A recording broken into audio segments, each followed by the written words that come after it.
Bismillahirrahmanirrahim. Dear students, welcome to our class of Object-Oriented Programming in C++. Exception handling के आज तीसरे lecture में खुशामदीद। हमने ट्राई ब्लॉक को पढ़ा, कैच हैंडलर्स को पढ़ा। आज हम थ्रो जो ब्लॉक है उसको देखेंगे कि थ्रो की कॉल कैसे की जाती है, एक एक्सेप्शन को थ्रो कैसे किया जाता है, उसके क्या मैकेनिज्म है। जब भी आपने किसी एक्सेप्शन को हैंडल करना है तो आपको ये ज़रूरी है कि थ्रो कॉल के ज़रिए आप एक प्रॉपर उस टाइप का एक्सेप्शन की टाइप का ऑब्जेक्ट थ्रो करें। तो इसमें कीवर्ड थ्रो इस्तेमाल होता है और उसके बाद एक ऑपरेंड होता है इसके सामने जो एक्सेप्शन की टाइप को मेंशन करता है। और ये थ्रो ऑपरेंड जो है ये किसी भी टाइप का हो सकता है, लेकिन अगर थ्रो ऑपरेंड आपका एक ऑब्जेक्ट है तो फिर इसको हम एक्सेप्शन ऑब्जेक्ट कहते हैं। और थ्रो ऑपरेंड जो होता है, अगर ये ऑब्जेक्ट हो तो फिर मुतलका कैच हैंडलर में जहां इसने मैच होना है वहां पर जो एक्सेप्शन पैरामीटर आपने मेंशन किए हुए हैं ये उसको इनिशियलाइज कर देगा। दोबारा सुन लीजिए कि अगर आपने थ्रो की कॉल में एक ऑब्जेक्ट थ्रो किया है तो जो एक्सेप्शन ऑब्जेक्ट आपने थ्रो किया है वो जो मैचिंग कैच हैंडलर आपका होगा उसके पैरामीटर में जो एक्सेप्शन ऑब्जेक्ट आपने मेंशन किया हुआ है उसको इनिशियलाइज कर देगा। और चूंकि हमने कैच हैंडलर्स में जितने भी पैरामीटर्स पास करने होते हैं वो बाय रेफरेंस ही पास करने होते हैं, तो इस तरीके से बाय रेफरेंस पास करने से हमारी ऑब्जेक्ट के कॉपी करने से जान छूट जाती है, यानी ऑब्जेक्ट कॉपिंग से हमारी जान छूट जाती है, सीधा सीधा उसका रेफरेंस पास हो जाता है। यानी आप ओरिजिनल जो आपका एक्सेप्शन ऑब्जेक्ट है उसी को हैंडल करेंगे और उसको कॉपी नहीं करना पड़ेगा हमें। और जब हम हर एक्सेप्शन टाइप के लिए अलग कैच हैंडलर लिखते हैं तो उससे हमारे प्रोग्राम की क्लैरिटी भी बेहतर होती है और हम उसको प्रॉपरली हैंडल भी कर पाते हैं। अब ये सवाल पैदा होता है कि एक्सेप्शन हैंडलिंग आपने कब कब इस्तेमाल करनी है। तो उसमें पहले तो सिंक्रोनस एरर्स हैं जिनकी हैंडलिंग के लिए आपने एक्सेप्शन हैंडलिंग को यूज़ करना है। सिंक्रोनस एरर से मुराद ये है कि जो आपकी स्टेटमेंट्स के चलते चलते ही अकर होती हैं, यानी स्टेटमेंट एग्जीक्यूट हुई और एरर आ गई, तो इस तरह की एरर्स सिंक्रोनस एरर्स कहलाती हैं। और कुछ एसिंक्रोनस एरर्स भी होती हैं जिनको हैंडल करना एक्सेप्शन हैंडलिंग के बस की बात नहीं है, वो प्रोग्राम की एग्जीक्यूशन से इंडिपेंडेंट होती हैं और वो पैरेलल जो है वो अकर होती हैं। इसके अलावा जो सॉफ्टवेयर एलिमेंट्स आपने बनाए हैं जो पहले से प्री डिफाइंड हैं, उनमें अगर कोई प्रॉब्लम आती है तो भी आप एक्सेप्शन हैंडलिंग को जो है उसकी पावर को यूज़ कर सकते हैं। मिसाल के तौर पे आपने कुछ पहले से फंक्शंस डिफाइन कर रखे हैं, कुछ क्लासेस डिफाइन कर रखी हैं, तो इनको भी एक्सेप्शन हैंडलिंग के ज़रिए ही मैनेज किया जाता है। और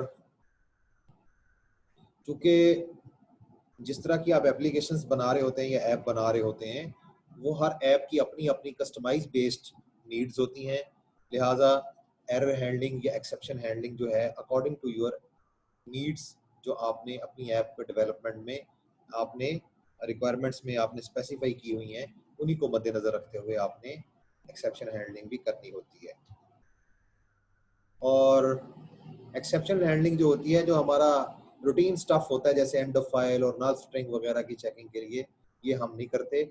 इसको जो है वो हम प्रोग्राम की उस पर छोड़ देते हैं। इसके अलावा सॉफ्टवेयर इंजीनियरिंग के हवाले से एक्सेप्शन हैंडलिंग जो है उसके कुछ नोट्स हैं। मिसाल के तौर पे ये कहा जाता है कि जब आप सिस्टम को डिज़ाइन कर रहे हो, लॉजिकल डिज़ाइन है या फिजिकल डिज़ाइन है, तो at the stage of system design आप इसको इसकी प्रोविजन रखें एक्सेप्शन हैंडलिंग की, ताकि आपको इम्प्लीमेंटेशन के बाद फिर मुसीबत का सामना ना करना पड़े। आप सिस्टम के डिज़ाइन में ही इसकी एक्सेप्शन हैंडलिंग की जो प्रोविजन है वो रखें।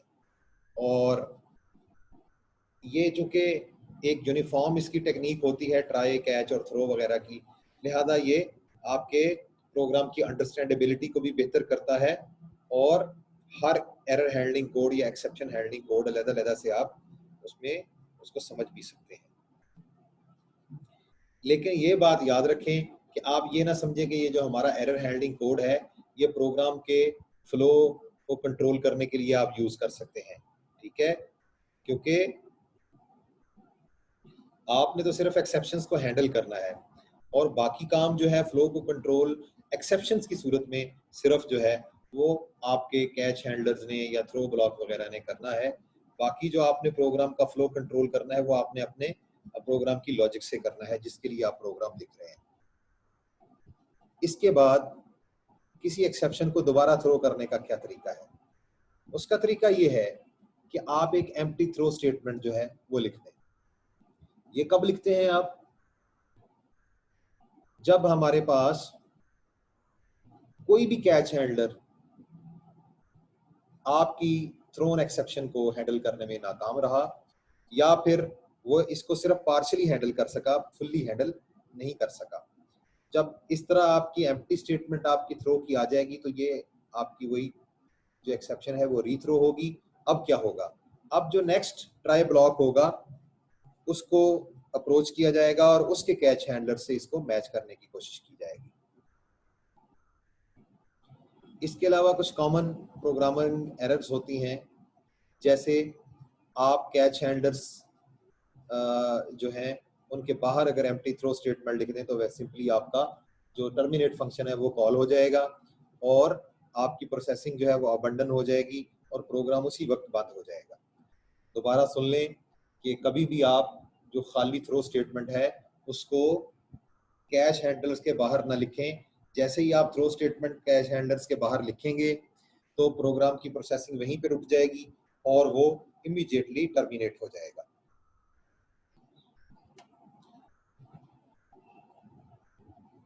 अब है जी एक्सेप्शंस को कैसे आप स्पेसिफाई कैसे करते हैं।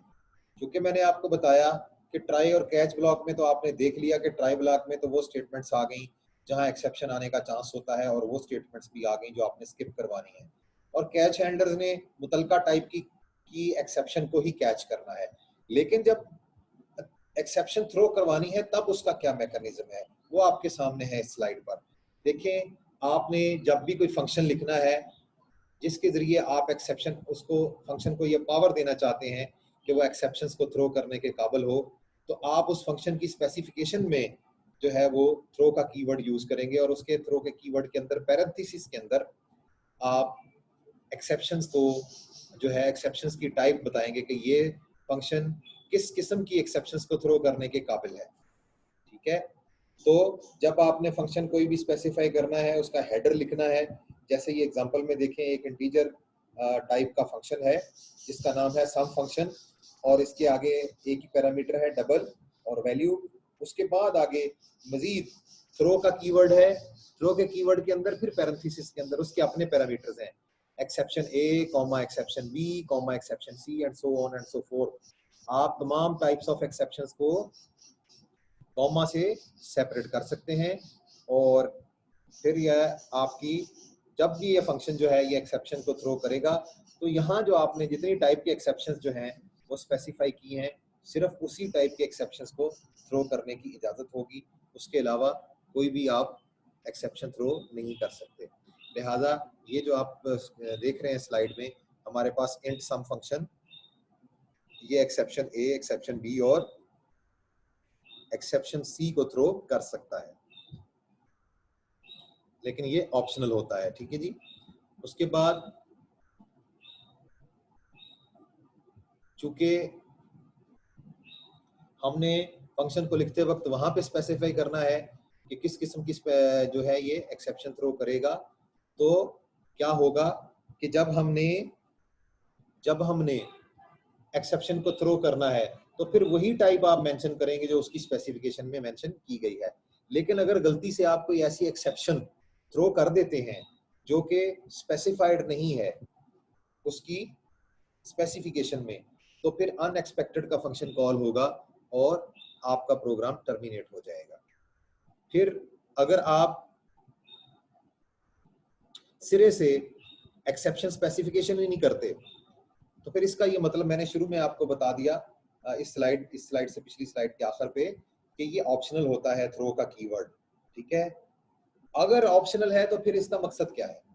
मकसद ये है कि अगर आप थ्रो का कीवर्ड वहां लिखते ही नहीं है स्पेसिफिकेशन में, फिर इसका मतलब है आप ये ऐलान कर रहे हैं कि आपका फंक्शन किसी भी किस्म की एक्सेप्शन को थ्रो कर सकता है। सो अगर आप एक्सेप्शन स्पेसिफाई नहीं करते तो फिर आपका फंक्शन किसी भी किस्म की एक्सेप्शन को थ्रो कर सकता है।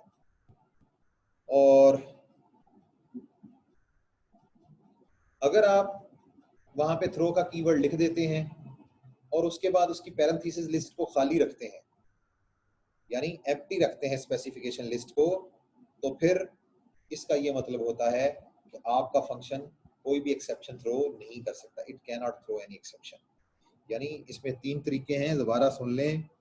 एक तो ये है कि जब आप फंक्शन लिखें तो उसके साथ एक्सेप्शन लिस्ट लिख दें कि ये फला फला फला फला टाइप की एक्सेप्शन को थ्रो कर सकता है।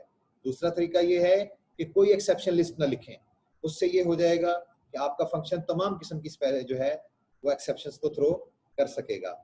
और तीसरा तरीका ये है कि आप थ्रो का तो कीवर्ड लिखें लेकिन पैरेंथेसिस को खाली छोड़ दें, लिस्ट में कुछ भी ना लिखें। इससे ये होगा कि आपका फंक्शन ये ऐलान हो जाएगा कि आपका फंक्शन कोई एक्सेप्शन भी थ्रो नहीं कर सकता। It can not throw any exceptions. और अगर आपके पास फंक्शन के एक्सेप्शन स्पेसिफिकेशन में जो टाइप्स ऑफ एक्सेप्शंस मौजूद हैं, अगर थ्रो की कॉल के आगे वो टाइप नहीं है तो कंपाइलेशन एरर तो नहीं आएगा।